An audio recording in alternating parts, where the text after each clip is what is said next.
Welcome back to Backyard Garden with Alex Panasov. Snowberry. This is a common plant that is spread virtually worldwide and one that is largely ignored. Snowberries have many unique qualities such as helping to speed the tissue recovery of burns and sores, brings relief to rashes, stops itchiness, and kills germs. Although the white or purple berries are technically edible, they have a rather unpleasant taste. All parts of the snowberries are utilized for medicinal purposes. Berries. A combination of its berries, leaves, and bark, or at least a combination of berries and leaves, can be crushed and mashed in a stone mortar to create a smooth paste to apply externally on cuts, sores, burns, itchy skin, rashes, and post-surgery recovery of tissue and scar tissue. The paste may be applied for as long as needed and optionally covered by a bandage. An infusion can be made and consumed internally from the stems of the snowberry to solve the complications of multiple stomach problems such as stomach aches and ulcers. It even helps to treat some menstrual disorders. The berries may be eaten raw to alleviate diarrhea. Tea made from the dried berries is used to treat eye sores. Traditionally, the poultice made from the berries was applied directly on the warts to remove them. This was achieved within a few weeks of applying poultice at least 3 times per day. Leaves. Leaves may be dried for later use, steeped to make tea to help treat cold and flu. Roots. Roots may be collected and dried for later use. A strong tea is brewed from the roots, which will help in a speedy recovery from fevers.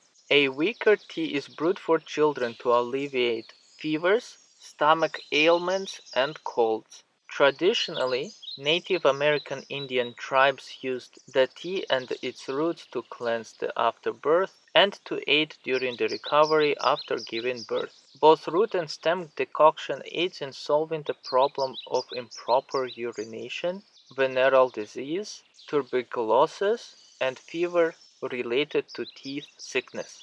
Bark. Bark may be dried for later use. A tea from snowberries bark helps in a quick rehabilitation from the venereal disease and brings back the normal urinary flow.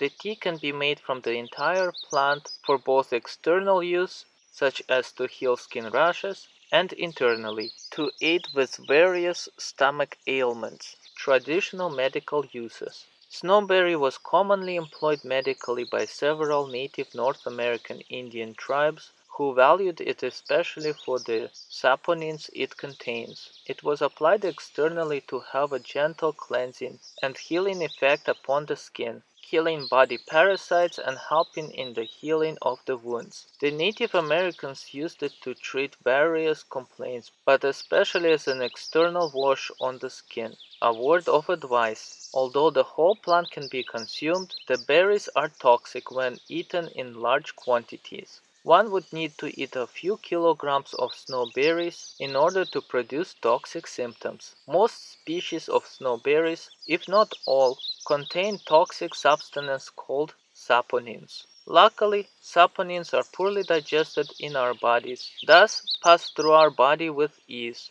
without causing any harm. Saponins are much more toxic to other animals, such as fish. Traditionally, this plant has been pounded to release saponins, washed in streams to stun and temporarily disorientate the fish for an easy harvest. The whole plant loses its toxic effects when cooked. Always seek advice from a professional before using any plants. Please remember to like and subscribe.